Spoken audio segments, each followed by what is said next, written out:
Ótimo, tá? Pessoal, este projeto, o Café Social, é um projeto via Fundo da Infância e da Adolescência, e ele consiste em workshops que tratam de temas do campo social. Ele é realizado desde 2018 e de lá para cá a gente já trabalhou com diversos temas, parcerias, facilitadores, sempre buscando experiências significativas e inovadoras em nossa atuação. A gente já falou sobre mobilização de recursos, cultura de doação, engajamento de voluntários, títulos e qualificações, e por aí vai. E falando em parceria, quem está conosco hoje como uma parceira correalizadora deste encontro é a UDESC ESAG, por meio do Observatório de Inovação Social, representada aqui pela professora Carol Dion, que já vai se apresentar também, que é um espaço, né, uma parceria super importante, porque é um espaço de saber, um espaço de experimentação social, e essa fusão vai ser muito massa. E por que é tão importante a gente falar aqui sobre a relevância da sociedade civil organizada? Bom, de forma propositiva, desde que o início do contágio no Brasil começou, a sociedade civil organizada age para mapear as demandas das necessidades dessas comunidades que estão em vulnerabilidade social. Ela articula esforços para levar tanto alimentos, quanto os kits de higiene e limpeza, quanto recursos financeiros para essas localizações, né? Ela está promovendo debates e reflexões, e a gente consegue observar a quantidade de lives e conteúdos que estão sendo feitos, né? E ela incide em políticas públicas eficazes contra o avanço desse vírus. E são essas organizações e grupos que possuem relações de confiança com essas localidades, comunidades, né? E por este motivo, e por isso, respondem de forma rápida a esses problemas sociais, principalmente quando a gente está num período como a gente está hoje, né? De instabilidade, de crise, de emergência, né? E considerando todo esse movimento portador de uma nova configuração, é que a gente traz à tona esse debate, é que se mostra se tem necessidade urgente de falar sobre isso nos dias de hoje. E é por isso que eu estou aqui, é por isso que vocês estão aqui, é por isso que a gente teve 70 inscrições, e é por isso que, neste momento, eu passo a palavra para a prof. Carol Andion. Prof.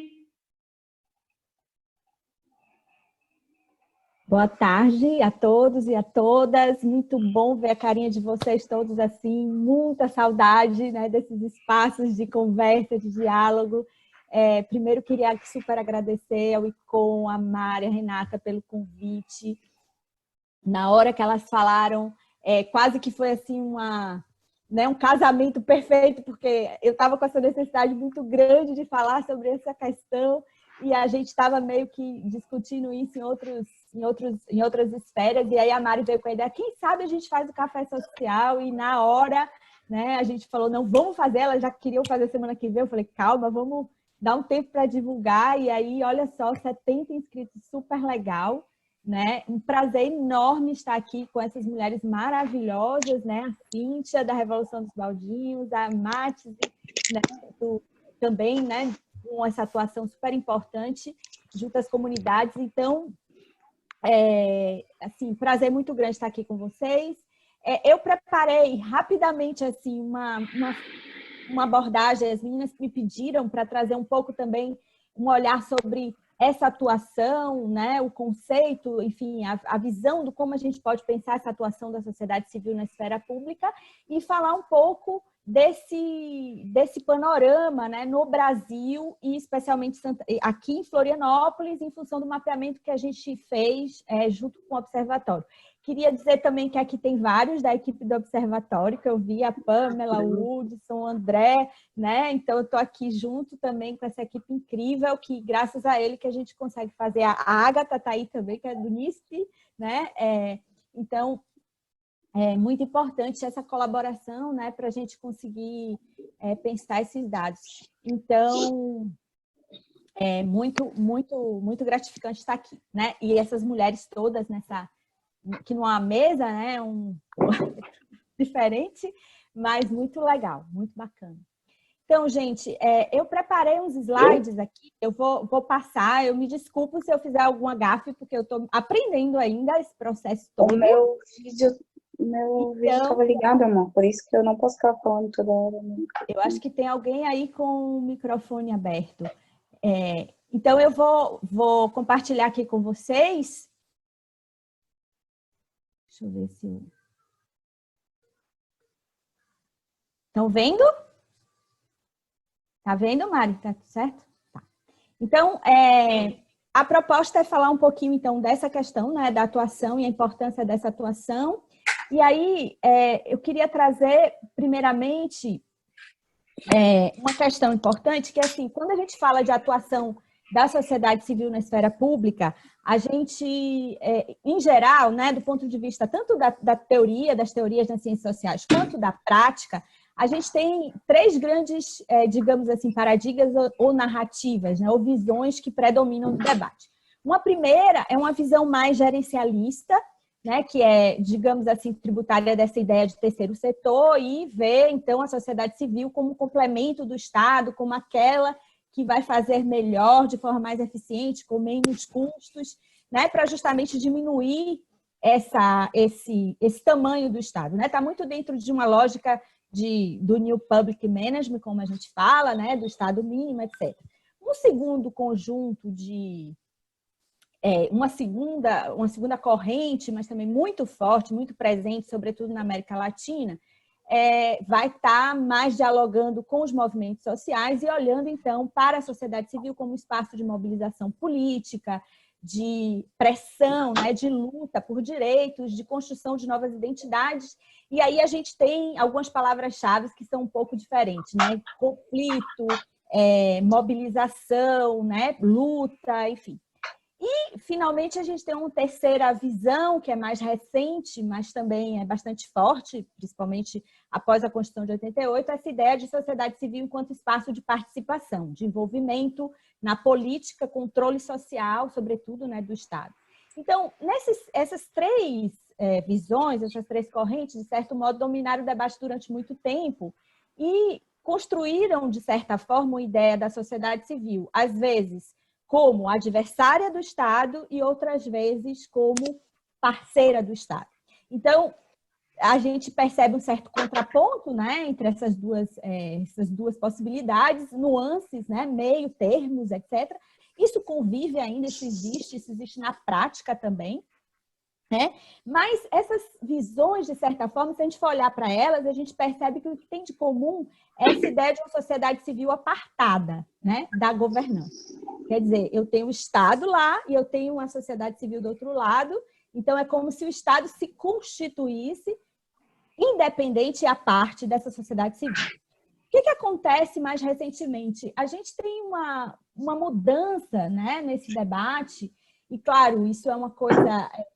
é muito recente mesmo, é muito tributário, inclusive, da discussão sobre a crise da democracia, as crises das democracias, não só aqui, né, na América Latina, nos países do Sul, mas também nos países do Norte, uma discussão muito em cima de pensar, né, que para a gente fortalecer, reforçar a democracia, não é mais só uma questão legal de reforçar o Estado regulador, do Estado legalista, né? Mas também não é apenas uma questão de ampliar a participação, no sentido de que é preciso, na verdade, repensar esse próprio Estado, né? Como a gente concebeu esse Estado.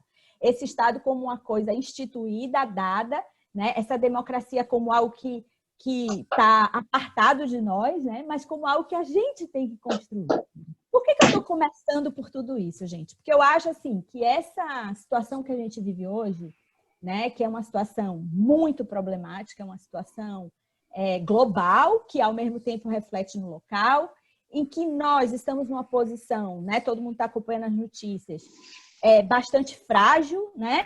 E pelo fato da gente ter um déficit democrático, isso se torna ainda mais, essa situação se torna ainda mais grave. Então, permeada por uma grande desigualdade, subnotificação, a gente não tem informações, a gente se sente cada vez mais impotente diante de tudo isso. E aí a gente se pergunta, então, as saídas, né? Quando a gente olha para esses autores, né, essa discussão mais recente sobre as democracias, eles vão dizer uma coisa importante, assim. É importante olhar, então, essa sociedade civil, esse espaço espaço também como espaço de construção do novo instituído, de reinvenção, né, dessas democracias. Aí a gente pode perguntar, puxa, mas como reinventar, né, nessa crise? Meu Deus do céu, a gente não está conseguindo nem respirar direito, eu também não, está todo mundo assim. Mas, efetivamente, assim, uma das coisas importantes da gente pensar é que as situações de crise, as situações de prova, são momentos muito importantes para a gente se repensar, para a gente se reinventar, né? Então, tem uma discussão muito interessante hoje, que é como é que a gente pode pensar a reinvenção da sociedade civil e da democracia a partir de tudo isso. E é isso que eu queria convidar vocês a esse pensar, né? Olhar para os dados, olhar para essa ação da sociedade civil hoje, pensando, será que a gente está se reinventando? Onde está, né? Onde estão esses embriões da reinvenção aí?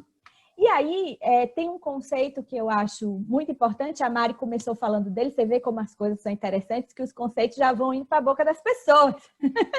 Quando a gente, né, tipo, a coisa passa a ser, né, ela falou de experimentação social. Então, essa experimentação, né, democrática, eles vão dizer, é o centro, né, dessa reinvenção democrática. Ou seja, são esses movimentos, né, que, de certo modo, emergem dessa articulação, dos grupos, dos coletivos, das pautas, né, que a sociedade civil traz, mas que também encontram o instituído, né, encontram as políticas públicas, encontram os processos, as leis, e vão transformando isso. Então, o conceito de experimentação democrática, ele une dois elementos. Um elemento que tem a ver com a experimentação, que é essa possibilidade da gente testar, da gente errar, da gente fazer o que a gente faz na ciência, né? Que é construir hipóteses, ver se dá certo. Não deu certo, vamos rever, vamos repensar. Né? O que a gente está fazendo aqui, por exemplo, a gente está criando um espaço de café social online. A gente nunca fez isso, a gente está testando. A gente vai aprender, depois a gente vai fazer outros e outros e outros, né? Então, esse processo de experimentação, ele tem a ver com essa possibilidade do questionamento, da crítica, da testagem, e do outro lado, democrático por quê? Democrático porque envolve muitos atores, envolve colaboração, envolve diversas expertises e competências e a construção coletiva, né? A colaboração. Então, o que eu queria convidar vocês um pouco para pensar é em que medida a gente está promovendo isso, né? Nessa ação que a sociedade civil está fazendo frente ao Covid. Mari, você controla meu tempo. Quando faltar 5 minutos, beleza? Então, eu vou trazer aqui para vocês, depois a gente pode disponibilizar esses slides para todo mundo, tá? Ela não está com frio, não, senhor. Você pode parar de inventar. Nem frio para isso não.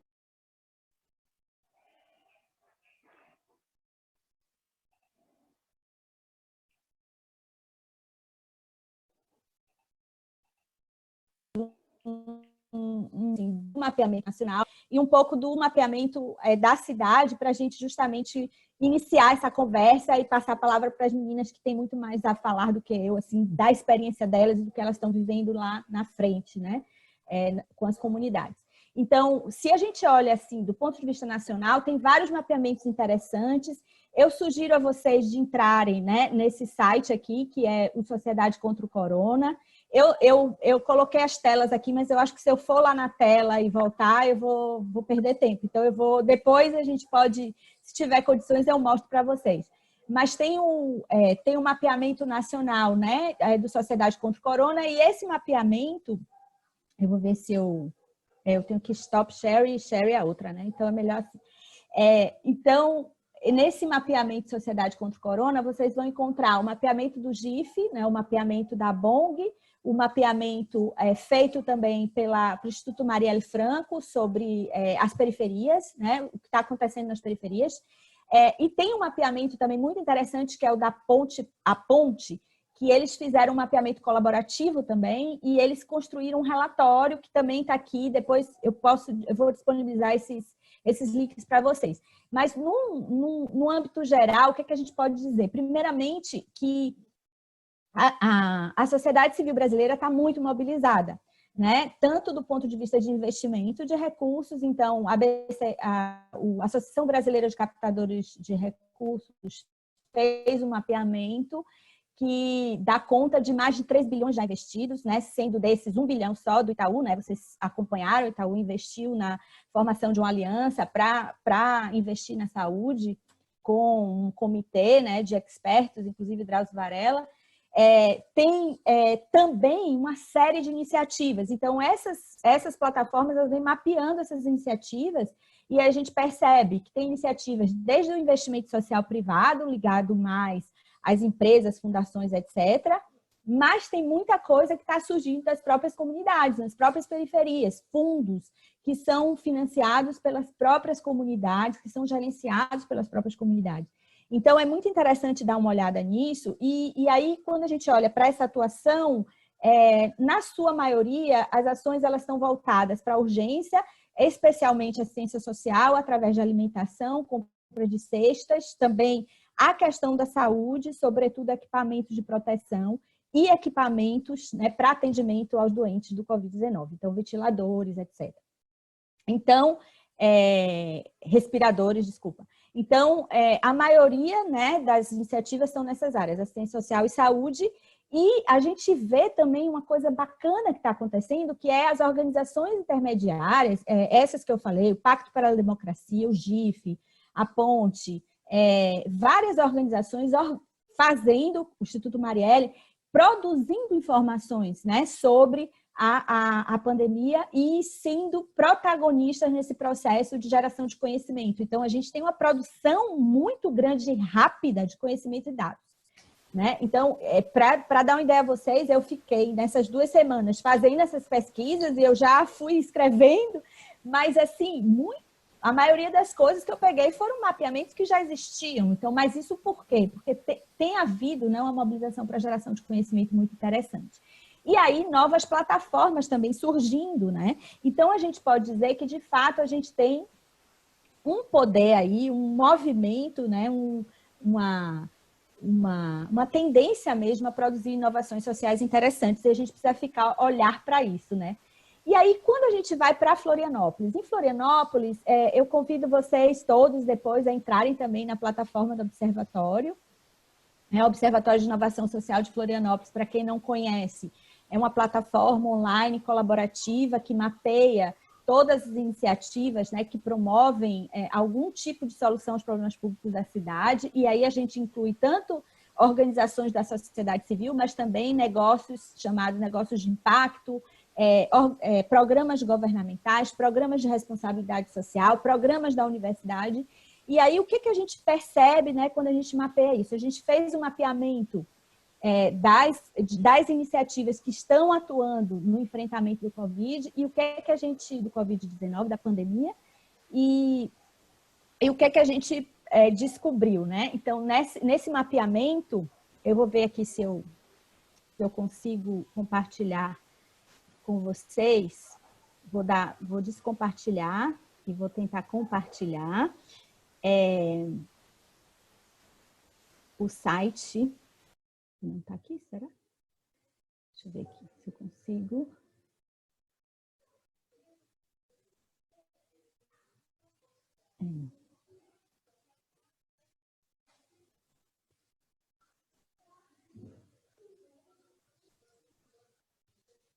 Deixa eu ver se eu consigo aqui. Que difícil. Então, aqui, se vocês entrarem, né, na plataforma, vocês vão poder ter acesso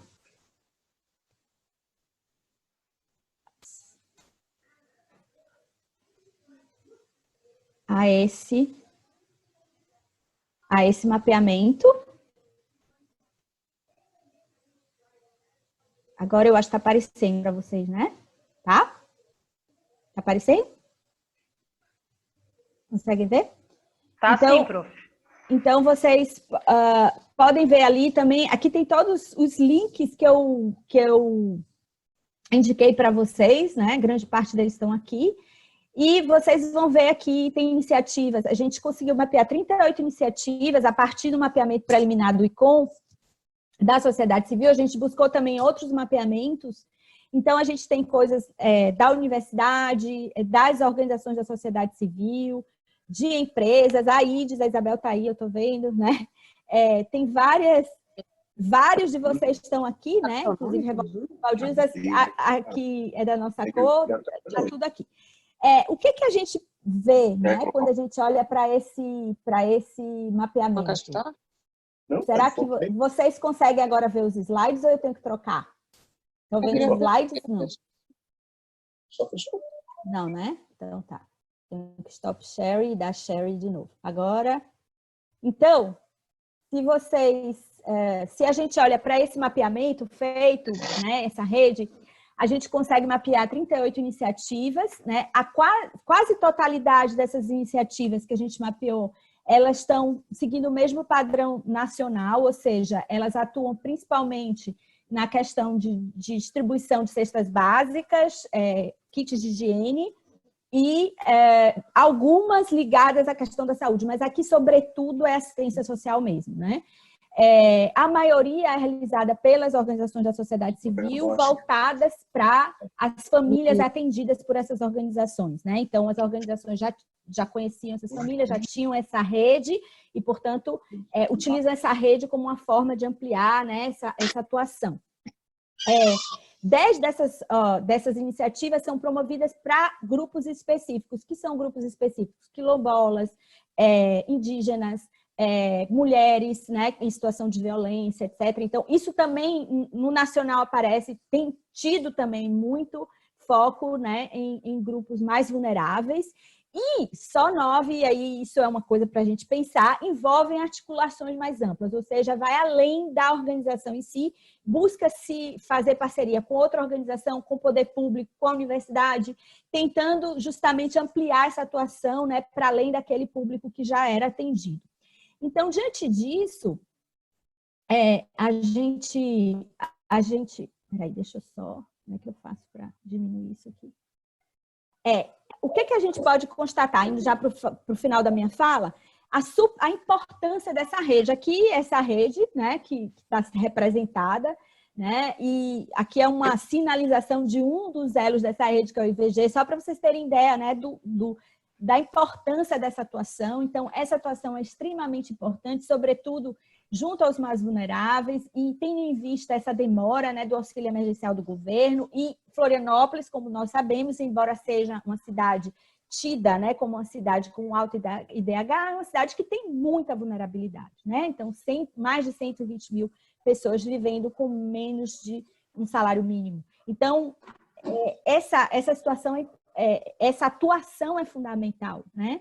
Mas, se a gente olha para além da urgência, o que a gente pode trazer? E aí eu queria trazer as perguntas para a gente conversar, né?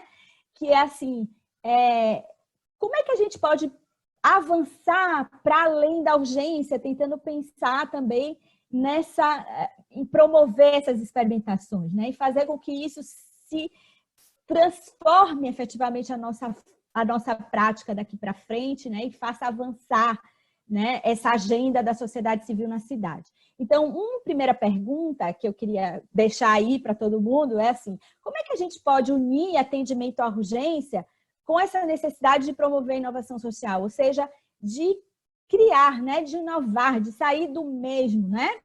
Porque a gente acaba, de fato, a demanda é gigante, a gente precisa sim agir, eu não estou aqui dizendo que não, né? Já falei isso, é fundamental agir na urgência.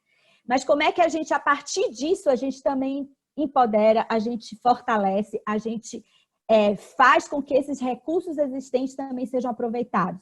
Então, tem uma questão para mim que eu acho que é muito importante, que é como é que a gente pode não só fazer para, mas também fazer com as periferias. Então, como é que a gente pode fazer, né, com que isso se transforme em processos de experimentação que fortaleçam esses grupos, justamente e principalmente esses mais vulneráveis, né? E que diminua essa desigualdade gigante que a gente tem, né, de fato, e não seja mais um poço de criar novas desigualdades. Como é que a gente valoriza expertises? Como é que a gente valoriza os recursos locais, a capacidade das comunidades? Como é que a gente se articula mais para além das nossas organizações, né? Como é que a gente atende gente para além daquelas que a gente já atende normalmente? Então, como é que a gente pode chegar naqueles que mais precisam, né? E tentar ampliar nosso enraizamento comunitário a partir desse processo, porque isso uma grande oportunidade, né? Está todo mundo vivendo o mesmo problema, a mesma situação problemática. Então, a condição da gente mobilizar, problematizar, da gente trazer gente para junto é muito maior, né?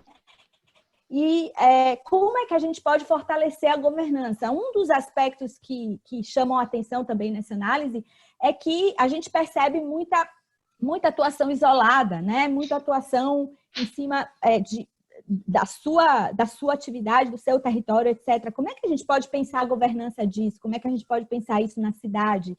Né? E aí, de certo modo, entra um outro ponto que é bem importante, como é o nosso diálogo com o poder público e com as políticas públicas, né? Porque, afinal, temos políticas públicas de assistência social, temos política pública da saúde. Como é que a gente conversa com isso, né? Como é que a gente busca também esse diálogo para que a gente possa pensar ações mais articuladas e menos isoladas, pulverizadas, que acabam gerando sobreposições, que acabam gerando concorrências desnecessárias. Então, são esses os meus questionamentos, coisas que eu venho pensando.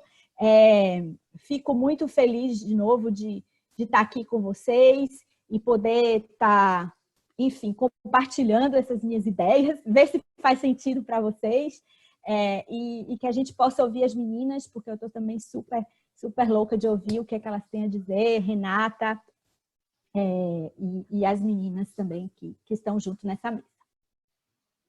Prof, obrigada pela fala, pelas reflexões. De fato, se a gente for numerar, a gente tem várias perguntas, né? E o legal é que com algumas pessoas aqui que estão na live, a gente já conversa sobre isso, né? Sobre esses questionamentos. E o eu não sei também é válido, né? Meu Deus, o que será do dia de amanhã, né? A gente parece que está vendo o futuro no presente. Então, eu queria, por ordem alfabética, por uma questão de ordem alfabética, começar falando com a Cíntia. Cíntia, contar um pouquinho sobre o que tu faz, né? Esse teu trabalho extraordinário, e sobre a Revolução dos Baldinhos também, para o pessoal conhecer um pouquinho. Pode ser? Pode ser. Então, conseguem me ouvir? Sim. Tá, porque apareceu aqui, eu achei que não. Sou Cíntia Cruz, a atual presidente da Associação Revolução dos Baldinhos, um projeto que surge em 2008, após um surto de ratos na comunidade, e o objetivo era tirar a comida dos ratos, sensibilizando os moradores a um descarte consciente. Em outubro de 2016, quando eu assumi a coordenação do projeto, eu comecei a entender que não adiantava a gente falar da questão do resíduo e não trabalhar o ser que gera o resíduo.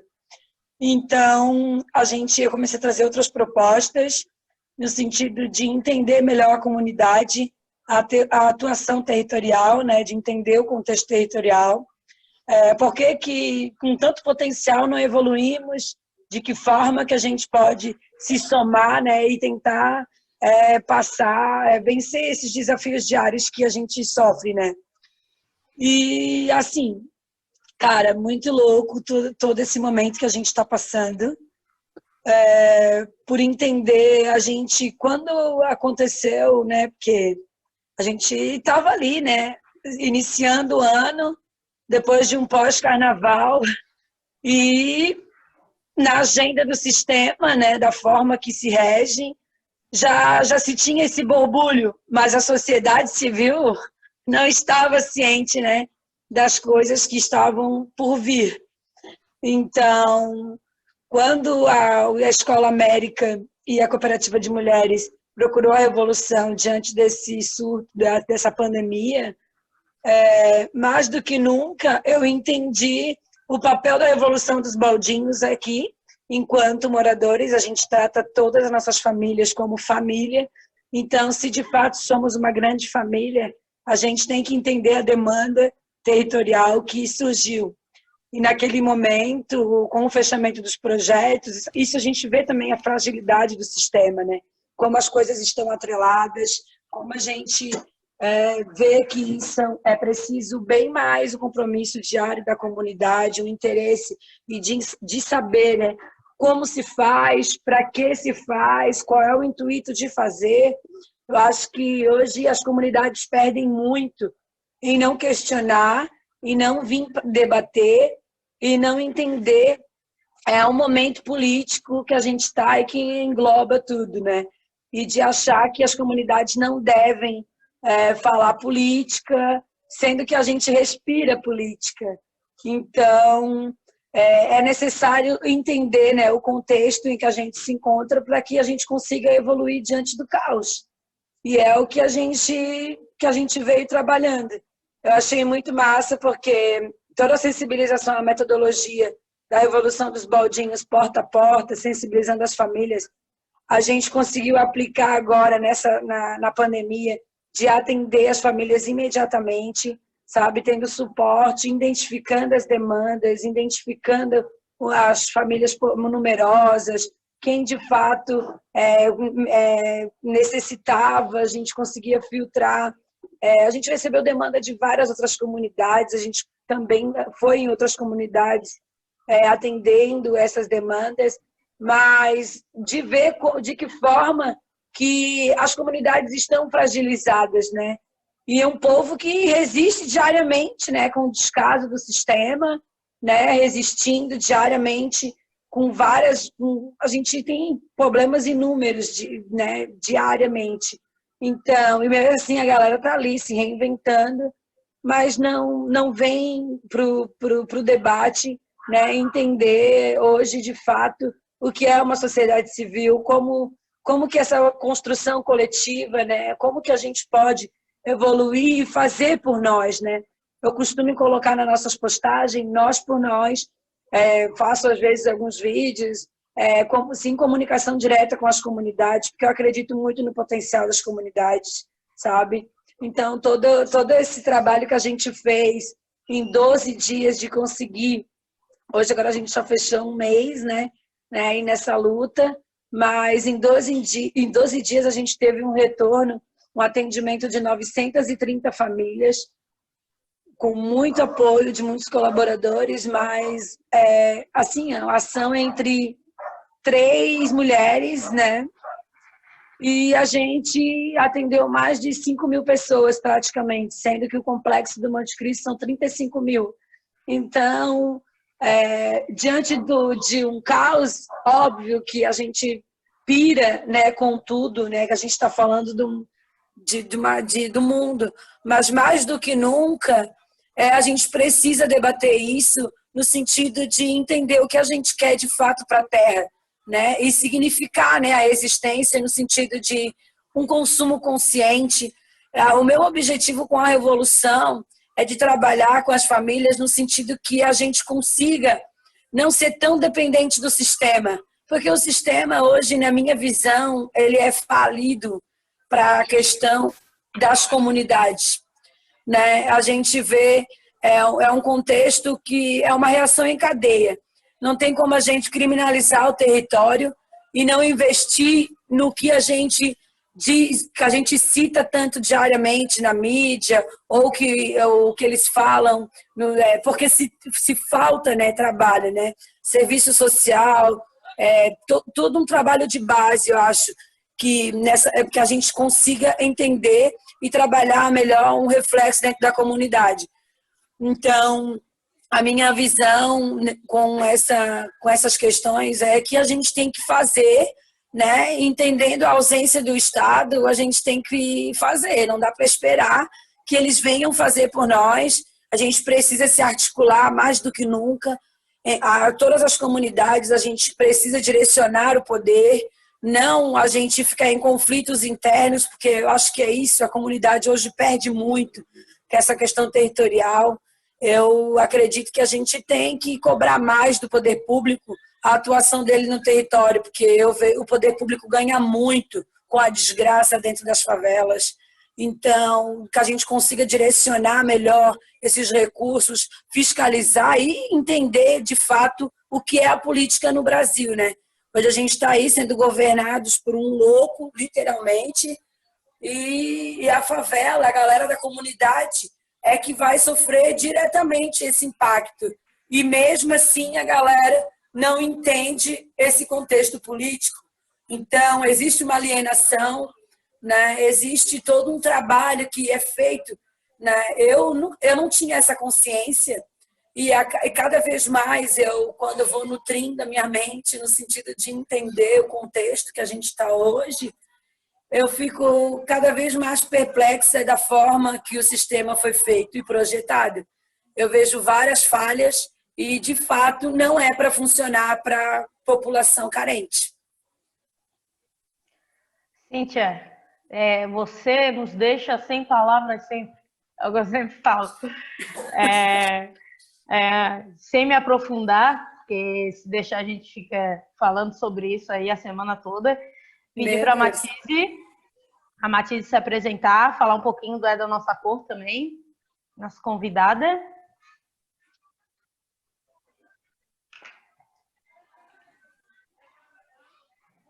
Aparecendo o vídeo? Não está te aparecendo, mas a gente está te ouvindo. Vê se agora aparece. Não. Ainda não. Agora deu. Pronto. Aí foi. Pronto.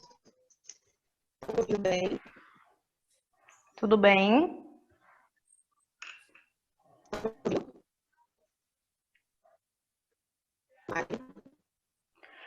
Então, mais ou menos.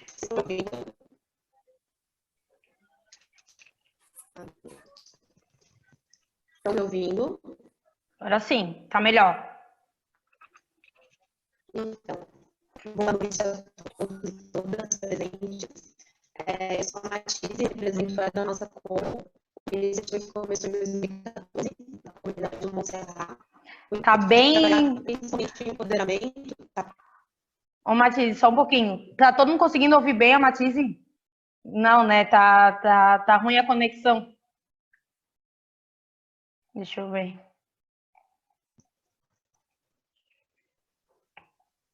Tua voz tá vindo um pouco falhada. Tá ruim. Vê se...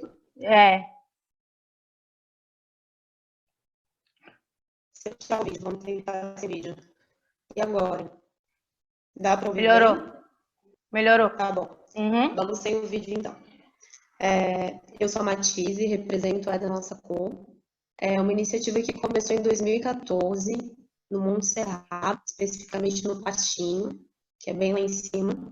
E começou principalmente a partir do desabafo de crianças negras que desabafaram que, se elas pudessem escolher, não seriam negras. E desde então, a gente tem buscado formas saudáveis e não violentas de enfrentamento ao racismo, mas de enfrentamento ao racismo empoderando as crianças a partir da sua cultura, da sua história, dos valores afrocivilizatórios. E nesse trajeto de 6 anos de iniciativa, a gente percebeu que a gente estava realmente fazendo isso, né? Criando formas e metodologias para fazer isso de uma forma saudável e, ao mesmo tempo, pensar esse enfrentamento ao racismo, que é algo necessário e urgente também. Então, a gente começou a pensar em atuação, e estamos já em algumas, em 3 níveis. Nível acesso a direitos, que seria o primeiro e essencial, porque, infelizmente, a gente parte de uma realidade de comunidade que algumas pessoas ainda não têm o básico, e isso, mesmo diante de várias políticas públicas, o acesso às políticas públicas ainda é um problema. Tem pessoas que não entram no Bolsa Família, por exemplo, por causa de R$5, R$6 que passa, e acabam tendo necessidades básicas não supridas, né? Então, esse seria um dos pontos de atuação. O segundo ponto seria o empoderamento através da cultura, compreendendo que a cultura afro-brasileira ela vai muito além de modalidades artísticas, mas ela fala da nossa história, da nossa ancestralidade, do valor que embasa uma comunidade remanescente de quilombo. Então, a gente tenta trazer a força dessa história para que essas crianças ressignifiquem o que é ser negro e a partir dessas crianças também chegar à família, à comunidade como um todo, né? E o terceiro ponto seria a oportunidade de desenvolvimento, que é pensar uma forma de não ficar só suprindo as necessidades básicas e se empoderando pessoal e relacionalmente. mas também pensando um jeito de fazer com que essas pessoas se empoderem socioeconomicamente para não precisar ter tantas barreiras, né? E que elas possam ter autonomia e a comunidade se desenvolva de fato, que é a nossa visão. Então, diante desse cenário, quando aconteceu tudo ligado ao coronavírus, a gente parou as atividades, obviamente, e a gente recalculou a rota, assim, né? O vídeo, não sei se vai travar. E a gente recalculou. E dentro desse momento, a gente pensou o seguinte: o que a gente consegue fazer dentro da liderança comunitária neste momento de pandemia que possa fortalecer as pessoas? E no primeiro momento, o que a gente fez foi lançar uma chamada para construir pontes. Então, todos os projetos que estavam fazendo pontes pela internet foram marcados ali na nossa rede social, de uma forma que a gente visse que tipo de ações que tem e começasse a mapear o que está acontecendo. Porque tem ações não só pensadas para mantimentos, tem ações pensadas para empreendedores, para geração de renda, tem atendimento psicológico gratuito. Então, tudo isso a gente queria ter mapeado para que, se as pessoas precisassem, a gente pudesse contar com uma rede. Então, primeiro a gente se fortaleceu em rede. E diante desse momento de fortalecimento de rede, a gente começou a articular com as nossas parcerias, né? Tanto com o ICOM, a partir do Fundo de Apoio Emergencial do ICOM, quanto com a R. Freitas, quanto o Grupo Galácticos, Pizza da Quebrada, Império Vermelho e Branco, Futuro Talento. A gente começou a articular com parceiros que estavam mobilizando as coisas e direcionar para outras iniciativas que não contam com apoio financeiro, porque o que a gente percebe é que nesse cenário, geralmente são contempladas as iniciativas que já têm um CNPJ bem constituído, que já tem toda uma equipe que consegue fazer esse trabalho. E muitas iniciativas que estão sem esse investimento são pessoas que estão fazendo essa iniciativa da melhor forma, tirando do seu bolso, e às vezes não tem como dar o recurso, não tem o recurso necessário para conseguir viabilizar coisas para outras pessoas. Então, a gente articulou contatos com outros projetos, tais quais Grupo Mitos, Mocotó, Vivendo e Aprendendo, na Maloca e Vila Aparecida. Agora também estamos fechando com o Morro do Céu. A gente está acionando lideranças comunitárias. Na primeira rodada que a gente fez com as parcerias, a gente conseguiu atingir 184 famílias. A gente não conseguiu ainda contabilizar todas as pessoas que tem por casa, mas é uma média de 6 pessoas por casa, 4 pessoas por casa, incluindo crianças, grupo de risco. Então, a gente está com um formulário para cadastro dessas famílias que compreende não só o que ela precisa de mantimentos básicos, mas também remédios, também pensando outras necessidades, quais as preocupações que elas têm com o futuro, até para que a gente consiga mapear outras formas de rede nesse momento, né? Então, a gente está exatamente nesse momento. A gente teve a nossa primeira rodada de entrega, estamos na nossa segunda rodada de entrega, e nessa segunda rodada de entrega, o que a gente está como estratégia, né, nesse momento? É criar o nosso fundo emergencial e também ativar uma coisa que está no nosso plano, que já era um planejamento nosso, que é um clube de assinaturas recorrentes, porque as doações precisam ser recorrentes. A gente não sabe até quando vai essa situação, e mesmo que o coronavírus, passou, conseguimos sair desse estágio, mas ainda assim teremos uma crise econômica que já está acontecendo. A gente mora numa capital onde não temos multinacionais. São a maioria pequenos, pequenos negócios e micronegócios. Então, muitos deles vão falir, já estão falindo. Muitos deles pagam a renda de pessoas que estão na comunidade que prestam serviços gerais, que fazem serviço de vigilância. Então, tudo isso vai mudar. E pensando nesse cenário, a gente também está pensando nesse clube de assinaturas, que é da nossa conta, que é justamente para isso, assim, considerando que a gente trabalha com racismo. O racismo não é um problema construído pelas pessoas negras, né? Ele é uma estratégia política econômica e que concede privilégios para alguns. Então, de uma forma que esses privilégios, quem tem privilégio, que possa somar nesse momento, que possa se ver parte, porque não adianta nada eu continuar dentro da minha casa lavando as minhas mãos.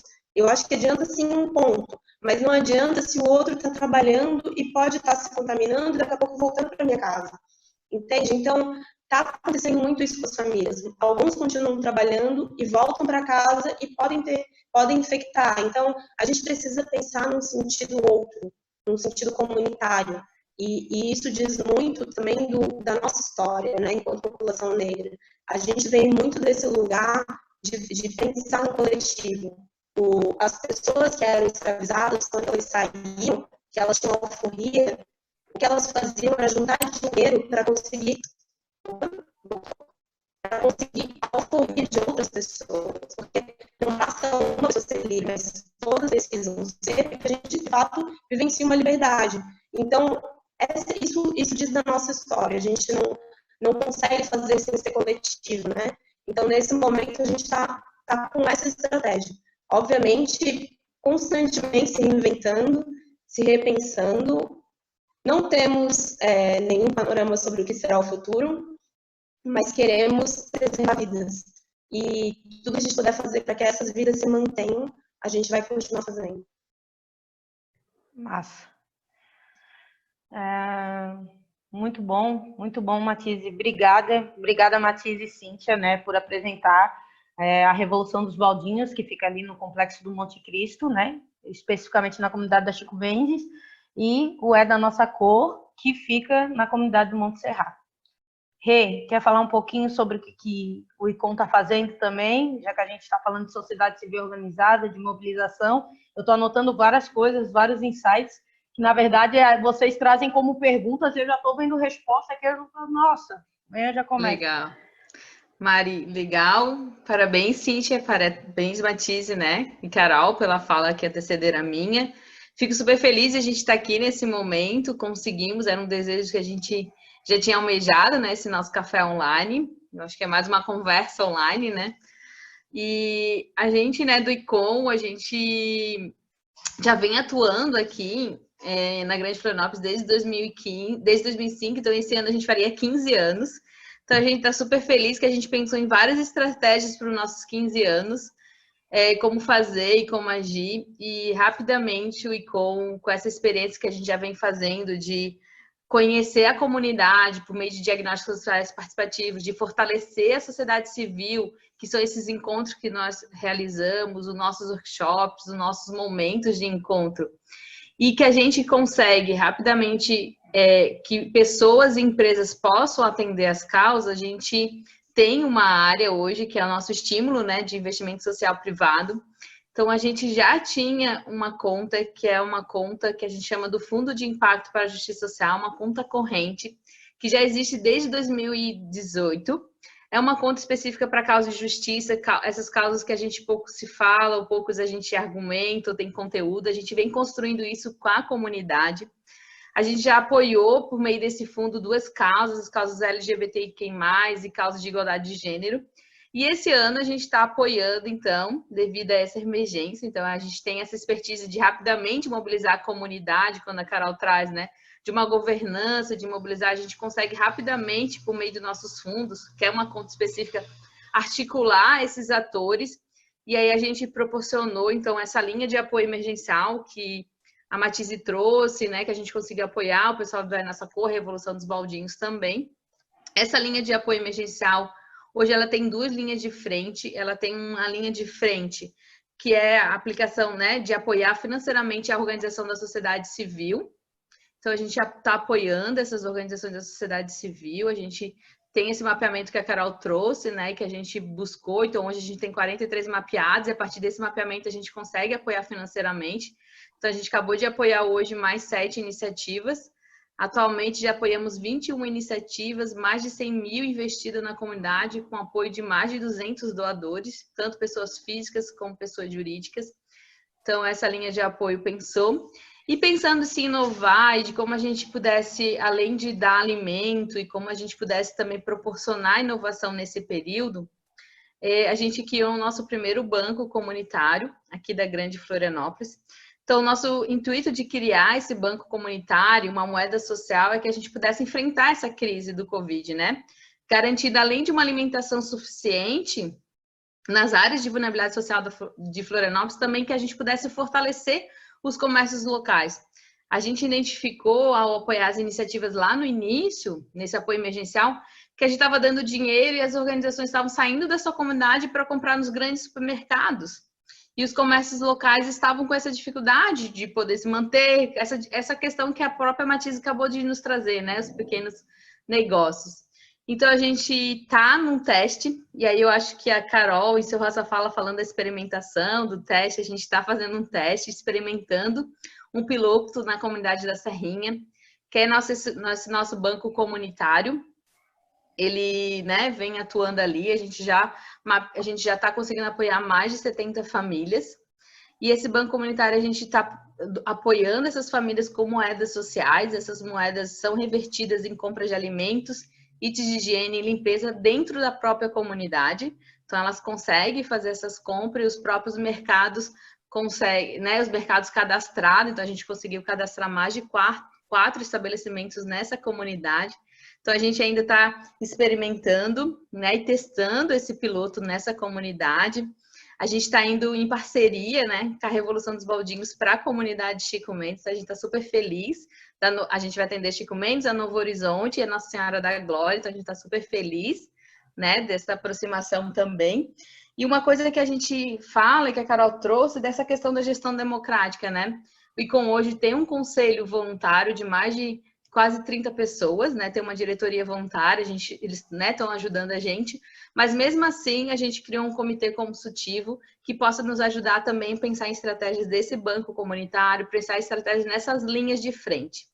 Isso tudo a gente vem fazendo, atendendo as comunidades da Grande Florianópolis, e aí a gente, alguns parceiros, né, por essa credibilidade, visibilidade que o ICOM vem fazendo, a gente consegue também atender outras organizações. E aí a gente foi para a comunidade, eu estou compartilhando aqui com vocês, para vocês verem a nossa página, né? Eu convido vocês a acessar o coronavírus.icomfloripa.org.br. Infelizmente o site do ICOM está fora do ar, então as informações do nosso fundo, da nossa linha de apoio está nessa página. E rapidamente, então, né? Aqui nosso mapeamento, que a gente já vem apoiando, acho, né? Trazer só os números. Esse é o banco comunitário, carinha dele aqui, compartilhando com vocês.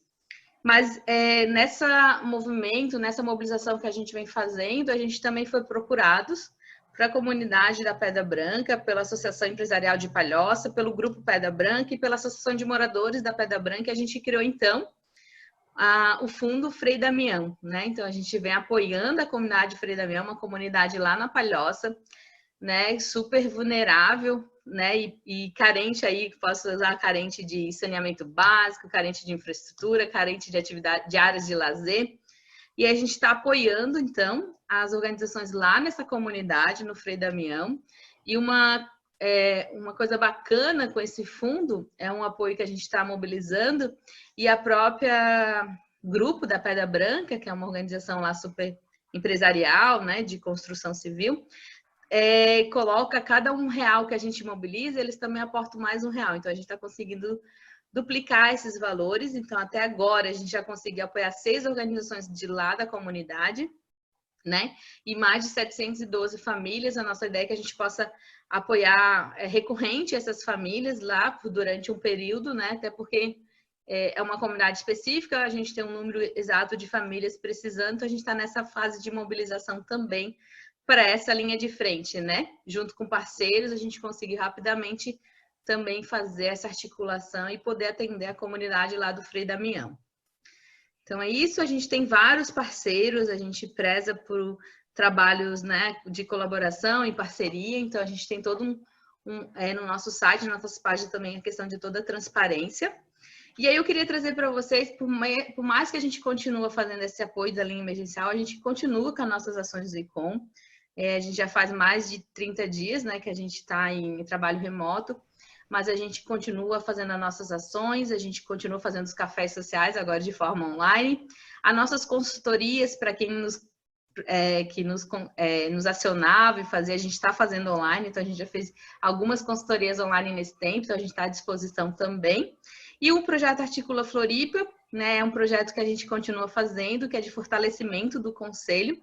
Então, a ideia é que a gente, nos próximos dias aí a gente vai também estar fazendo uma série de eventos online para a gente conectar, né? Sobre aí a causa da criança e do adolescente. Acho que rapidamente é isso, né? E a gente abre para as perguntas, né, Mari? Com certeza. Então é isso. Carol, Mari. Obrigada, Rê. Prof. Carol quer tocar? Obrigada, gente. Obrigada pela apresentação. A gente conheceu agora um pouquinho do que cada iniciativa, e são 13 iniciativas que, apesar de fortalecerem a democracia, né, e estarem trabalhando por uma mesma atuação, que é o combate à pandemia do coronavírus, né, estão trazendo estratégias completamente diferentes, né, desde banco comunitário até um fundo, até conversar com as famílias, enfim, ter esse tete-a-tete mais estreito, que precisa de liderança comunitária, construção de pontes, né, articulação, como é da nossa COP, que está fazendo articulação para além de Floripa, né, mas uma articulação nacional. Então, todos esses insights aí que a gente já fica refletindo.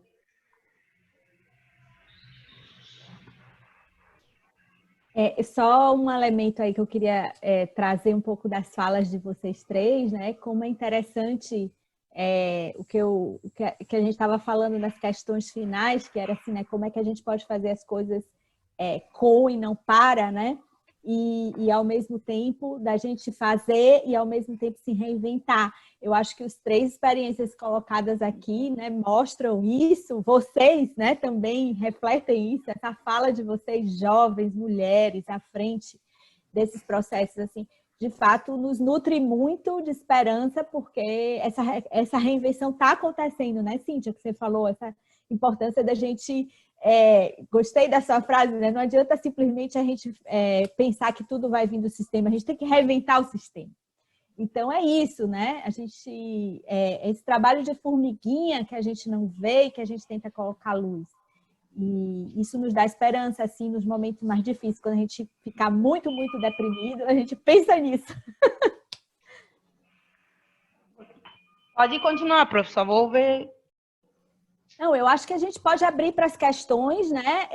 A ideia é que o pessoal possa escrever suas questões aí no chat, ou também se quiser falar, mas que a gente possa ter uma conversa agora a partir disso tudo que foi colocado, né? O que é que traz para vocês? Tem várias organizações aí também, além das das 3 organizações que falaram aqui, tem várias que eu já vi aí, dentro da Laura, né? Tem a Isabel da IDES, tem vários aí, eu não estou vendo todos, mas como é que vocês estão vivendo isso? O que é que isso tudo traz para vocês de inspiração, de questões, os alunos, os pesquisadores que estão aí assistindo também, enfim. Aberta a fala. Vou aproveitar essa tua pergunta e eu vi que a Michelle está aqui, até convidar ela se ela quiser. A Michelle é a organização nossa co-realizadora lá da comunidade da Serrinha, da Casa São José. E aí, como a gente já tem essa realidade acontecendo lá, diferente da Chico Mendes, que a gente ainda não foi, se ela quiser contar para a gente um pouquinho, principalmente desse poder de mobilização da comunidade, das próprias famílias, eu acho que é importante. Michelle, obrigada. Oi, gente. Boa noite a todos. Michelle, da Casa São José, na Serrinha, né, que está fazendo esse projeto junto com o ICOM, do Banco Comunitário. Mi, desculpa te interromper, desculpa. Podem me crucificar, eu sei que é muito difícil estar interrompendo vocês. Assim, se a fala de vocês puderem ser rápidas, tá? Que a gente tem um curto tempo, enfim, depois, tá? Que a gente vai até 6h30 e depois a gente pode até ver uma continuação desse nosso café, né, online, enfim, mas só para dizer que já é 6h12, então se a gente conseguir ouvir um pouco de cada organização, mas ir até 6h30 seria ótimo. Tchau, tchau, tchau. Então, quem sabe a gente deixa para as perguntas, né, e aí se alguém tiver alguma dúvida, a gente pode estar falando, já que a Renata já apresentou o projeto.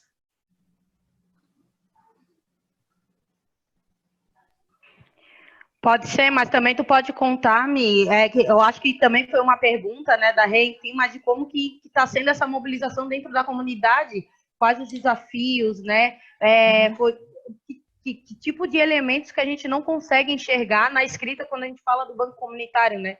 Afinal, é algo super novo, né? Tá, então, assim, na verdade, foi um trabalho bem de parceria, né? Acredito que o ICOM precise das organizações justamente para conseguir chegar nessas famílias e porque a gente está dentro da comunidade, sabe quem está necessitando, não digo mais, porque a gente também não conhece todas as famílias que moram ali, né? Mas muitas que estão necessitando no momento.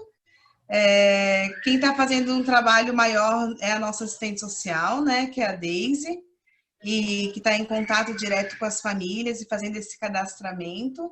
As famílias estão muito felizes com esse projeto e a gente já tem feito desde o início campanhas de arrecadação, inclusive com a ajuda do ICOM também o fundo, né, que a gente foi contemplado lá no começo, e doações diversas que a gente vem pedindo, como a outra participante ali também colocou, a gente não sabe quando vai acabar, então a gente continua arrecadando para conseguir sempre estar suprindo essas necessidades.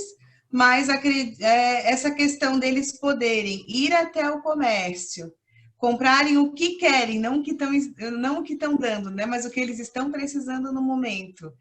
E também os mercadinhos, né? Que estão felizes também de estar ali com aquele movimento que estava um pouco mais parado e está revivendo isso da economia ali dentro do bairro, está sendo bem significativo para a comunidade da Serrinha.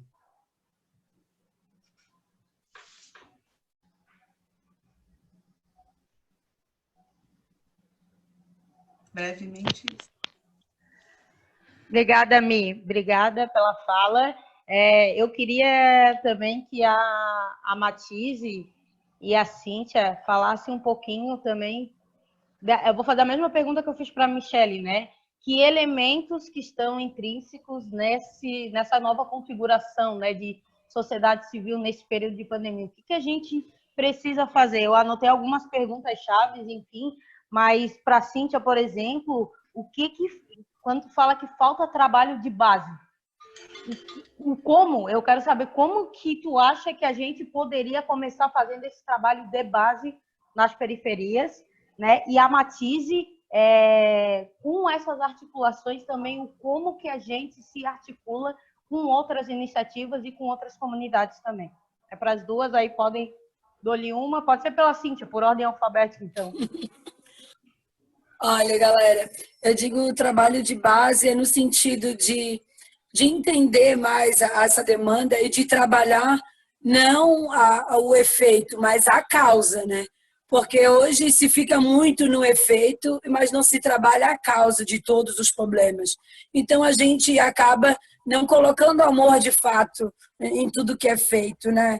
Então parece que acaba virando assistencialismo, às vezes, ou até mesmo um trabalho assim superficial, porque o entendimento que vai fortalecer de fato esses espaços territoriais é o contexto, né? Qual é o papel da associação de moradores? Qual é o papel do vereador? Qual é o papel de um deputado?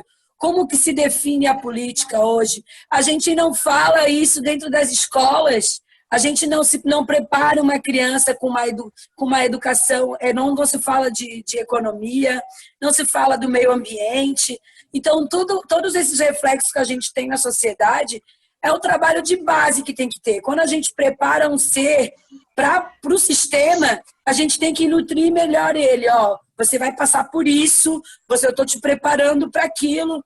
Então, a gente consegue trabalhar melhor as crianças, né? E a gente tem uma participação melhor dos adolescentes, que são agora, né, a visão de futuro. A gente está num ano político em que a fake news também é muito presente. A gente vê as pessoas hoje muito artificial, né?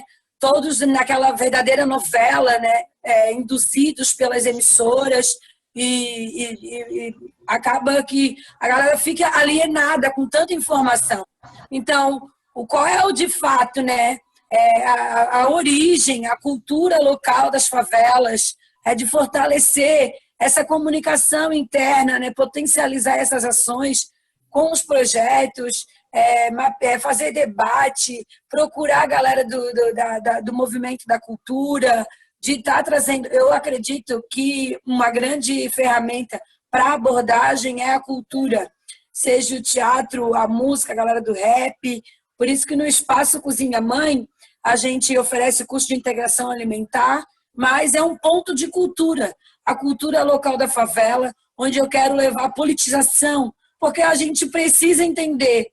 A primeira vez que eu aprendi, que eu fui ouvir falar de conjuntura, cara, análise de conjuntura, eu fiquei assim, caralho, o que é isso? E é bizarro, porque a gente tem politicagem numa roda simples de conversa, a todo momento, e a galera não debate. Então, o trabalho de base é as pessoas entenderem o contexto em que elas estão situadas. Eu acho que assim a gente consegue evoluir e vai conseguir, permitir que cada um faça por si, né, no seu contexto. Alguma coisa nesse sentido.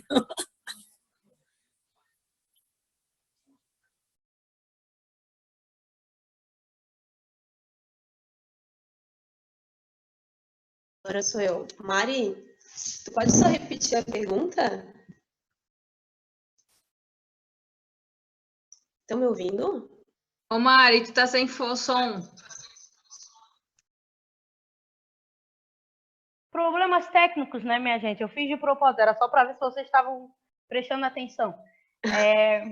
Matize, a minha pergunta é bem parecida com a pergunta que eu fiz com a Cíntia, mas uma fala que tu falou, que foi um insight que eu anotei aqui, foi construção de pontes, né? Então, como que na prática a gente constrói pontes? Como que a gente faz articulações, né?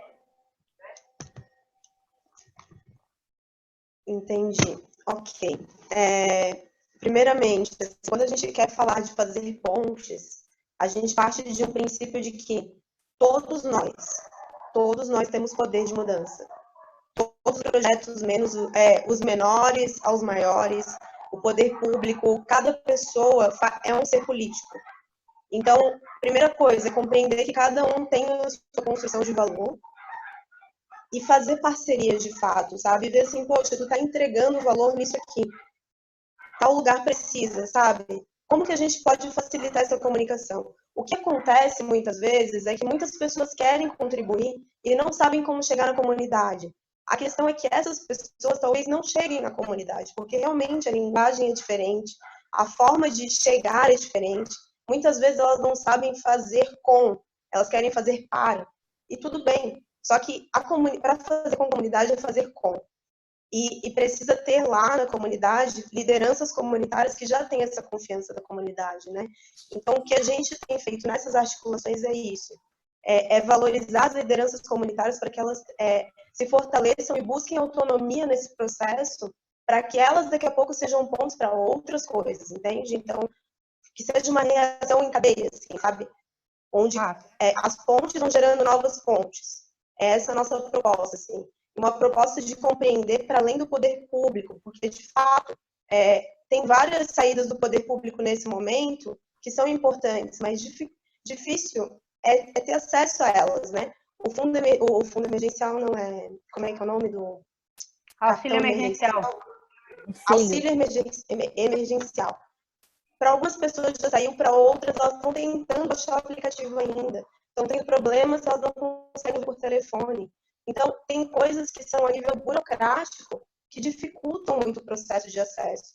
Então, que todos nós reconheçamos o nosso poder de mudança nesse momento para o todo. Então, essa é a proposta de articulação de rede, sabe? E que essas iniciativas, mesmo que pequenas, elas percebam o poder que elas têm diante do seu entorno. Márcio, obrigada. A gente tem uma pergunta aqui da Ana Carolina. Eu gostaria de perguntar para a Cíntia como que ela faz para ter uma mobilização de conscientização dentro da comunidade da Chico Mendes. E já aproveita a pergunta para, depois da resposta da Cíntia, para passar para a Prof. Carol. Também tem uma pergunta para a Prof. de qual a importância de dialogar com o poder público. Tá? Então, Cíntia e depois Prof. Carol. Então, a gente identifica a demanda da comunidade, entendendo que toda demanda ela vem de uma necessidade, né? A necessidade de alguma forma de estar ali diretamente com o morador. Então, quando o projeto foi apresentado à comunidade, a gente tinha a necessidade de tirar a comida do rato, né? E que o morador participasse nessa separação, né? Separando o material. e com o fomento para a agricultura urbana. Então, a gente teve essa sensibilização que esse trabalho coletivo era essencial para esse momento. Então, quando a gente conversa, identifica o ser, né? A demanda daquele ser, as necessidades daquele ser, a gente consegue entender melhor e, mais do que nunca, ele vai nos entender. Porque quando eu poderia ir lá e sensibilizar a questão do resíduo, mas ele jamais vai me entender, além do que a proposta que eu estou lançando para ele, se ele não tiver as demandas dele compreendida. Poxa, daí eu vou ali, vou somente levar e eu não vou escutar a demanda, identificar a demanda. Então, acho que esse contato de entender as necessidades da comunidade e tentar trabalhar em cima dessa necessidade, fortalecer esses laços e assim a gente tem um retorno da comunidade. É crucial que a gente entenda o território, né? Não daí eu não digo também da gente pegar e fazer só a questão, que nem eu falo, da questão da doação, a gente entrega para as famílias, mas toda feita uma triagem, a gente entende casa por casa, o porquê. Tem muito morador que fala, que diz, né, Cíntia, eu faço isso, eu faço aquilo, mas a gente consegue identificar, olha, vocês têm 3 pessoas que trabalham, ela recebe um auxílio, você recebe cadastrada no NIS, então, de conversar com o morador. E antes de tudo isso, eu sou moradora da comunidade, então eu moro na comunidade, eu trabalho no meu quintal, no sentido de identificar, eu vou além, né? E é a proposta que eu falo muito quando eu recebo visitantes num rolezinho aqui na Revolução, estudantes de pedagogia que estão vindo para a comunidade para entender esse circuito todo. Eu coloco para ele, eu acredito que um verdadeiro educador, ele vai além da sala de aula. Ele quer agregar, de fato, na vida de uma criança, ele entende a base, porque aquela criança vai voltar para casa. Então, ele vai ter um reflexo dentro da sala, mas ele tem que entender o porquê que aquela criança é assim na sua aula, né? E tentar trabalhar a família, de certa forma. Eu acredito nesse potencial, e de forma coletiva, a comunidade, todo mundo reage, né? É um respirar, porque eu vejo muitas senhoras dentro na sensibilização que são depressivas, que recebem a gente assim com um carinho imenso. Se eu deixar, eu fico praticamente o dia inteiro dentro das casas, porque é um cafezinho, é sempre um retorno muito positivo, no sentido de são necessidade. Aquela mulher às vezes precisa só ser ouvida, né? E qual é o trabalho que está sendo feito? Então, essa comunicação é entender a necessidade, tentar trabalhar em cima, dando o melhor retorno, e daí a gente traz a confiança da comunidade junto com o nosso trabalho. Massa. Prof? Teu fone está desligado? Então, o que foi colocado ali para mim é esse papel do poder público, né? Então, acho que todos nós estamos assistindo bem perplexos, né?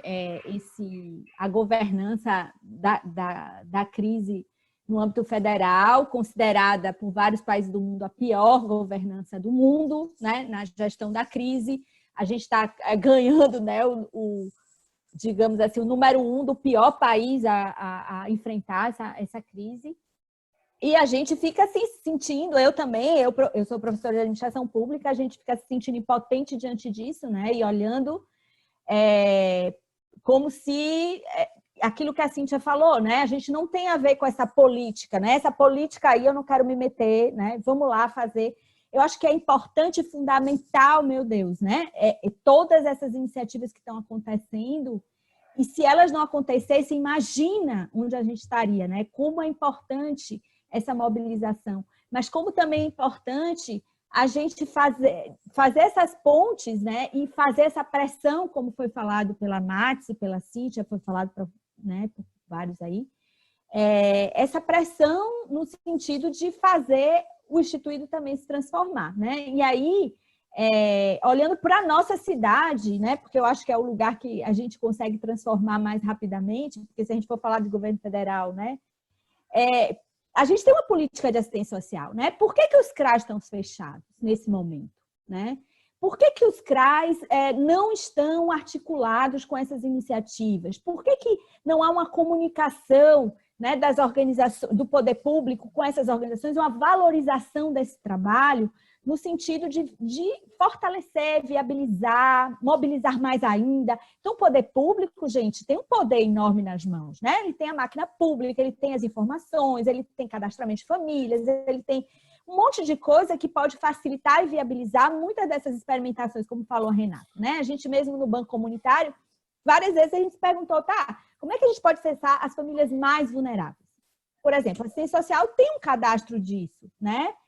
O próprio auxílio emergencial está fazendo um cadastro dessas famílias. Por que essas informações não são publicizadas? Por que não tem essa transparência? Então, da mesma forma que a gente não consegue acessar o poder público, né? Nesse espaço aí da regulação, o poder público também não consegue chegar nas famílias lá nas comunidades.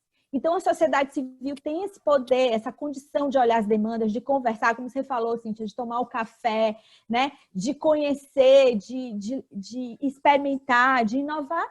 E o Estado, né, se ele não se abre a isso, ele vai estar só reproduzindo e cada vez mais distante da população. É isso que acontece no Brasil. A gente tem uma institucionalidade velha, caduca, completamente autoritária, políticas públicas que não produzem informação para a gente, onde a gente não consegue se ver, a gente não consegue ver o que vai acontecer daqui a uma semana no país, né? Então, mas a gente tem potencial? Claro que tem, né? Então, eu acho que esse potencial começa também pelas cidades. Então, a gente precisa discutir isso aqui em Floripa, a gente precisa cobrar dos nossos representantes na Câmara dos Vereadores. Inclusive, teve uma ótima discussão na Câmara, vocês devem ter acompanhado, né, com a secretária, mas também junto ao Executivo, porque essa articulação é fundamental, essa governança é fundamental. Para viabilizar isso que vocês falaram, a Matsi falou muito bem, gente, isso não vai acabar hoje. As organizações da sociedade civil, e isso também eu não falei nos mapeamentos, mas assim, ó, tá difícil, porque as organizações da sociedade civil estão assumindo muita coisa, elas têm que fazer as atividades que elas já faziam e mais tudo isso, então, que apoio tem essas organizações para continuar, né? E aí eu falo de apoio psicológico, eu falo de apoio também no sentido de recursos. Então, se não houver articulação com políticas de mais de longo prazo, é mais um ônus, né, que a própria comunidade acaba assumindo, que deveria ser assumido também pelo institucional. Então, eu acho que esse casamento aí, essa articulação é essencial, pensar e da gente fortalecer esses espaços, né, de conversa, de articulação, para ver como a gente pode avançar nesse sentido. Só queria chamar uma atenção da fala da Matsi, que eu achei o máximo, que ela falou uma coisa que eu vou sair, para mim, uma das frases que vai ficar na minha cabeça. A gente fala o tempo todo de isolamento, fiquem em casa, né? E sério, acaba sendo, né, uma mensagem que estamos sempre trabalhando, né? Mas, ao mesmo tempo, o que as periferias do Brasil estão nos mostrando é o seguinte: seja solidário. E é engraçado isso, porque são dois Brasis, né? E vamos pensar nisso, né? Ao mesmo tempo, né? Como é que a gente pode ter isolamento, porque a gente precisa de fato, né? Essa é a política mais aconselhada do ponto de vista da saúde pública. Mas como é que a gente pode, ao mesmo tempo, fortalecer solidariedade? Porque num país como o Brasil, como a Matsi falou, não adianta eu ficar só lavando minhas mãos e fechado dentro de casa. Eu não vou conseguir ficar assim, né? Ninguém vai. Então, como que a gente vai reforçando, né, essa solidariedade no isolamento, né? Um paradoxo aí, né? Um oxímoron, como dizem. O mais louco de tudo isso é que para a gente estar bem, o entorno, os demais têm que estar bem. Eu acho que essa pandemia também, o potencial que teve, é que ela não definiu, ela não é classista, né? Ela não definiu, o pobre. Óbvio que quem tem condições melhores de se isolar, mas eu acho que isso eu encaro isso como um portal e um potencial da gente poder, na prática, subverter toda a realidade que a gente é imposto pelo sistema. Então, é uma grande chance, uma grande possibilidade da gente fazer por nós e fortalecer essa sobrevivência, eu acho, enquanto sociedade, a gente aprender a viver em sociedade. Ninguém imaginaria que a terceira revolução mundial ia partir de mulheres, hein? Eu falei. Eu já tinha dado alguns spoilers aí durante esse tempo. Pessoal, 6h33, sei que, enfim, a gente está em casa, mas dizem que a minha mãe diz que quando está em casa ela faz mais faxina do que quando está fora de casa. Então, imagino que vocês devem ter seus filhos, seus afazeres, o cafezinho para tomar. Queria muito estar com todos vocês, né? Principalmente o café social, e que a gente possa pensar no próximo café social com todo mundo com a sua xícara. Ou pode ser uma água, um suco, tá? A gente pensar em novas formas de tornar esse momento, além de ser um momento de reflexão, mas também é um momento de desconforto, porque, né, a gente parte do nosso lugar de fala e quando a gente escuta diversas histórias de diversos momentos e academia e o que é sociedade civil e o que está acontecendo na prática, a gente fica desconfortável. E que bom, isso é um bom efeito dessa nossa conexão e dessa nossa primeira conversa. Eu queria agradecer muito, muito a Matise, né? Ela sabe que eu sou fã dela, enfim, de tudo que ela faz, as coisas que ela fala, né? E da Cíntia, né?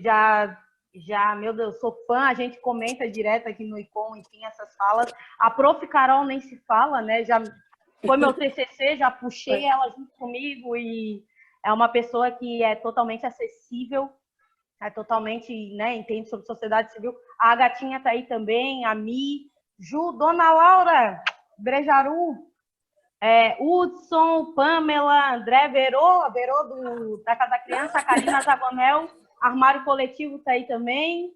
Deixa eu ver. Ai, gente, se eu esquecer de alguém, eu vou me sentir muito mal. Mas é porque também não tem a câmera de todos. A Verô está aqui. Mari, Carla. Oi? eu queria só dar uma palavrinha de um minutinho, nem isso. O pessoal concorda? Um minutinho, mais um? Nem Depois isso, um cafezinho. nem isso. Beleza. É só assim, porque a gente tem uma abundância acontecendo na nossa cidade através dos armários coletivos, as pessoas ficaram em casa de quarentena, limparam os seus armários, eles estão transbordando, tão pior que final de ano. Então eu queria avisar para vocês que estão perto de comunidade, vocês podem fazer a logística desses armários também, é chegar, levar, distribuir, porque daqui a pouco vai começar o frio, tem muita roupa legal que estão pelos armários, então, assim, tem alguns fechados, tipo Desk, IFSC, mas os de rua, Lagoa da Conceição, Rio Tavares, Ingleses, Costa de Dentro, os de rua estão transbordando, gente, sabe? Então, quando vocês passarem de carro por algum armário, pega, deixa no carro, quando for vamos distribuir, porque é uma oportunidade incrível que está acontecendo nas ruas hoje, em Florianópolis, e às vezes a gente não está sabendo. É só isso. Obrigada. Boa, Cá. Verdade. Eu mesmo doei, eu acho que umas 3, 4 sacas de roupa para as famílias que perderam tudo aqui, né? Foi no Monte Serra, ou foi no Mocotó. Foi esse mês, se eu não me engano. E tinha uma menina do meu bairro lá na Palhoça, mobilizando todo o bairro, batendo em porta, para pedir alimentos, ou pratos, ou móveis, enfim. E é verdade, assim, eu vou, assim, já que a Cacá falou, alguém quer dar mais um aviso paroquial da semana, uma oportunidade, uma novidade, vamos aproveitar esse espaço para fazer isso. É claro que depois vocês podem me mandar e eu posso colocar no e-mail, né, de pós-evento, enfim, mas quem quiser dar um recado, tem alguma coisa, uma informação massa que poderia estar compartilhando conosco, recados paroquiais, já coloquei para o próximo evento, hein?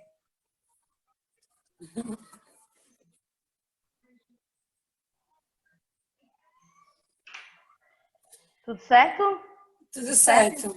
Então tá. Eu queria agradecer o convite, gratidão por estar aqui com vocês hoje. Adorei, eu acho que é isso mesmo, essa comunicação, essa ponte que a nossa outra amiga ali falou. Eu acredito muito nas articulações, né? Eu acredito que antes de todo, né, de todas as moedas era a comunicação, a troca. Isso era essencial e que a gente consiga fortalecer ainda mais essas ações e se apoiar, e é isso, é revolucionar, resistir e ocupar. Gratidão pela tarde. Massa. Obrigada, Bem, pessoal. queria agradecer a todos, né, a presença e, enfim, vamos fazer mais isso. É bem importante para aquecer nossos corações, né, nossas almas nessa turbulência toda, a gente poder trocar, a gente poder se ouvir, a gente poder conversar. E é isso aí. Vamos em frente. Estamos aí.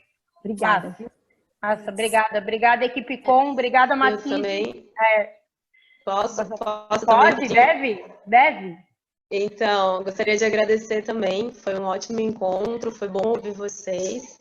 E também convidar vocês a seguir a nossa página, o @é-da-nossa-cor, para que a gente também possa articular parcerias entre nós, né? Aqui tem várias pessoas de várias entidades, que a gente possa pensar formas de nos fortalecer nesse momento, de trocar figurinhas, de continuar esse papo, essa conversa, de ver quais são as necessidades, o que a gente pode pensar juntos, né? E é isso, assim, a gente está com o nosso fundo aberto, mas que a gente também possa se fortalecer com esse fundo. O que vocês estiverem precisando, acionem a gente aciona vocês, e esse é o momento da rede, né? Então é isso, eu agradeço muito o ICOM, e a todos vocês, a Carolina e a Cíntia, foi ótimo ouvir vocês, brigadão mesmo. Obrigada, gente. Tenha uma boa semana e, se possível, fique em casa. Né? É isso aí. Boa semana. Um beijão para todos. Beijo. Beijo, galera. Beijo. Beijo.